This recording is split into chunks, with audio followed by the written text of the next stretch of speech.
Body car control has always influenced the development of RC cars, and speed is the first point of the car. The development of autos affords the way of people live. We always try to catch the faster RC car for our dream. Today, we advance start co-creating the 1.6 super speed car, and I'm very happy to have Michael as our host today. Let's give the biggest notes to him. Hey guys, thanks for joining. Yep. In case you were wondering, my last name is pronounced Kebby. But we're going to get started with this presentation. How you actually created this presentation? I'm just going to go through it and we can have a discussion. Today's topic is vehicle body style and dimensions. Here's the content of the presentation. Can everybody see it okay? Yep. Yeah. Okay, great. Yep. So we'll go ahead and get this started. I will be your host. All right, so starting off, Edison wanted us to share body style images. In the chat box, if you can, I think you can select file, and you can do this. Select, if you have an image of your recommended body style, you can put it in there. Okay, everybody see that? In the chat? Nope. Nope. Oh, let me. Okay, now you may have sent it just to Edison. Oh, there you go. It went through now. Okay. Oh crap. Huh? Is that yours? I sent mine directly to Edison. Oh, you can always resend it. Yeah. Yeah, that group meeting. I'm a big fan of the Porsche 962. Yeah. I think it has good downforce and good aero for even a larger scale. I had a lot of success with it with the small scale stuff. Very stable. And so it's my choice, but I'd like to see everybody else's. I guess I'll go because mine sent first, but Yeah. I went to McLaren F1. It's like a Le Mans style prototype, like some of the other cars. It switches it up from the whole Porsche thing because they already did a Porsche. Yeah. And I think it's if you go to a longer wheelbase car, which I know we were talking about dimensions and things, I think it suits a longer wheelbase car well because it's like a long chassis. It's iconic. It's a McLaren F1. That's just my take. Nice. Anybody else got one?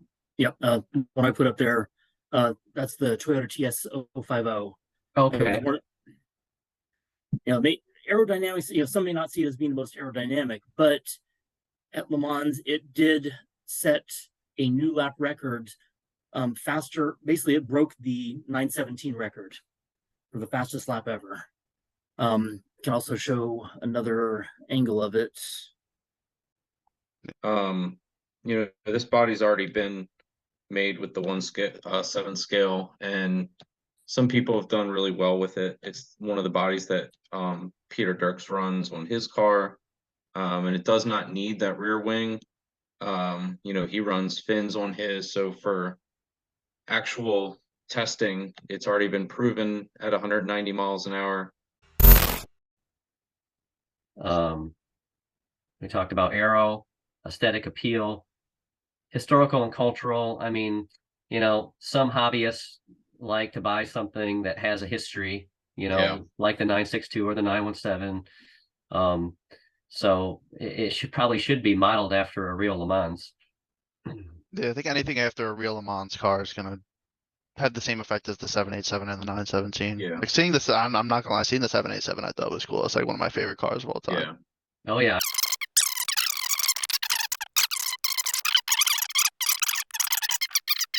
A few moments later.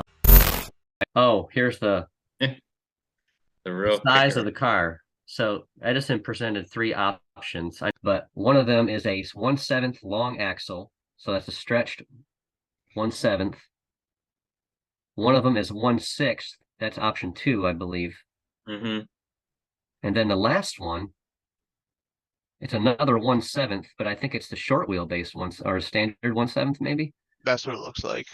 Yeah, the pictures are not 100% accurate on size.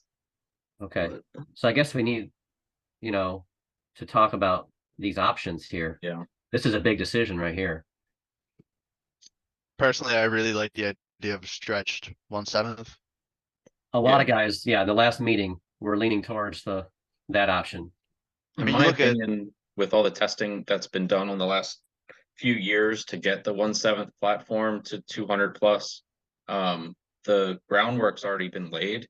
They can make a badass car, and hit the market hard. It's going to do well. Having it already stretched, it'll have more room for bigger systems. If they want to do a 12S system, even a dual 12S system, the longer wheelbase is definitely going to make it a lot more stable. We've seen some of the fastest guys are doing the extended chassis now. yeah, I was So, gonna mention David with Yeah. with his stretch 7th doing Yeah. 219. Yeah. Yeah. That's I probably mean, technically, if it's a stretch 7th, isn't it larger than 7th scale? Is Yeah, that's I what mean, 8th scale is. it's kind of 8th, like 8th scale is the same width as a 7th scale, and it's just longer, so they call it a Yeah. 7th scale. it's weird. I mean, at this point, some of those Scale. cars, I don't know how you would categorize them. They're just unlimited, open class. I think, Yeah, like, go um, ahead, Sean. yeah, I think like at Rossa, I'd have to look, but they just did like an open or something for Kevin Talbot's, extended chassis thing. But Yeah, there's no you real can't class system categorize that as a happen. 1/7 anymore. But those are a lot longer than this. Right. Yeah, Um, I know as much as, I know there's a lot of people, as much as we'd like to see a 1/6, considering like available wheels and tires right now, obviously 1/7 is what there is available. And so there's going to be a greater amount of options.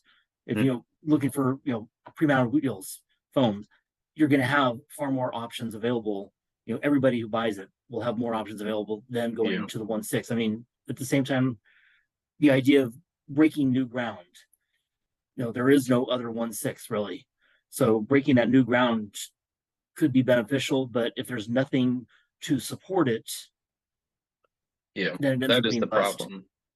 It would be sure. solely reliable. tires is the big Yeah. thing. I feel like you put yourself in a whole new market. Doing well. I think they're going to stick with the 1/7. I think And most of then, the companies out yeah, there you aren't can't willing to make that kind rely- of jump. You can't rely on Rick at Gone Bananas to supply enough No. wheels because it takes No. months as is to get anything from him. So, Yeah, we just placed a huge tire order. It's gonna be months before we get it. yeah.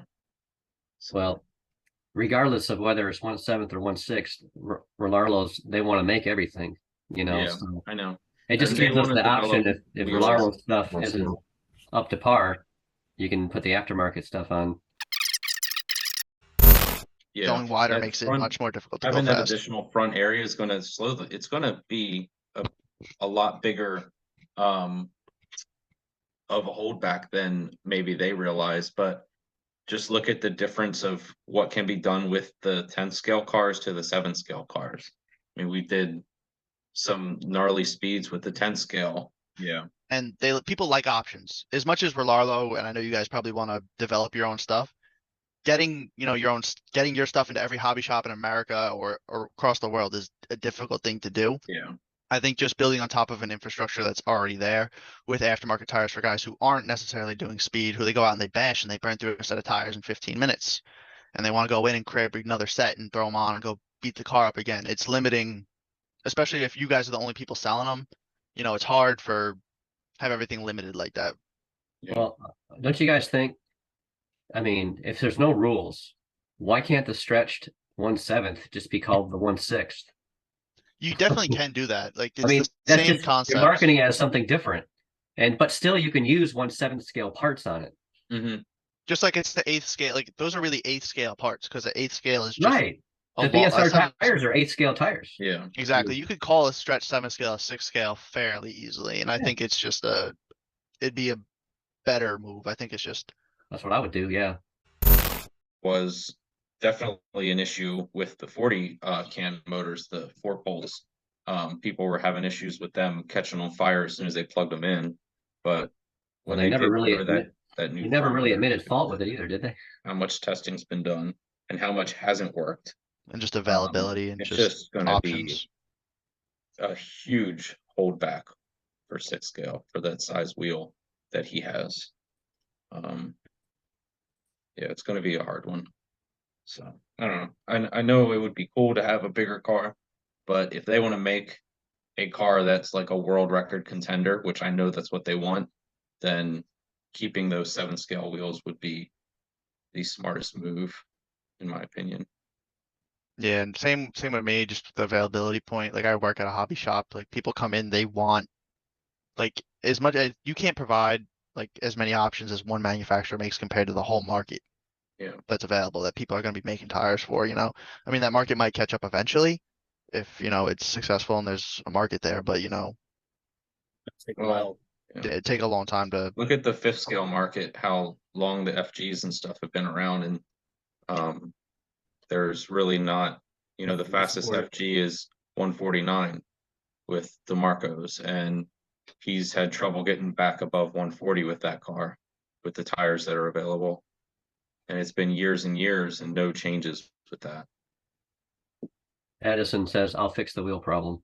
It's that easy, Yes. guys.